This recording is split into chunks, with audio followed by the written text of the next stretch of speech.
চট্টগ্রামে তেলের সাপ্লাই যদি অ্যাভেলেবেল না হয় তাহলে আমরা গুদাম পর্যায়ে মোবাইল কোর্ট করব, সাঁড়াশি অভিযান চলবে। ক্লিয়ার?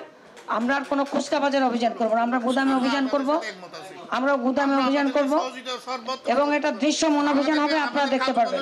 আমাদেরকে ডাকবেন, যেখানে যেতে হবে আমরা আপনাদের সাথে থাকব। আর শুধু গুদামে অভিযান করে আমরা শেষ করব না, আমরা কিন্তু জেল দিব। আজকে টিকে গ্রুপ বলেন বা সিটি গ্রুপ বলেন, এরকম একটা প্রতিষ্ঠিত গ্রুপের কাউকে যদি আমরা 10 দিনের জন্য জেল দিই, আমি মনে করি সেই গ্রুপটা মরে যাওয়ার মতো একটা অবস্থা অপরাধের কারণে। সো আপনারা সাবধান হন, আমাদের কাজকেই আপনারা বলে যাবেন। আপনাদের যেভাবে আমাদের খাতুনগঞ্জের ব্যবসায়ী সমিতি সভাপতি মহোদয় বলেছেন, আপনারা আজকেই সিদ্ধান্ত হবে, না হলে কালকে থেকে রাষ্ট্র দায়িত্ব নেবে। আর আমরা অভিযান করব 2টার পর থেকে, আমাদের সঙ্গে ছাত্র সমন্বয়করা থাকবে।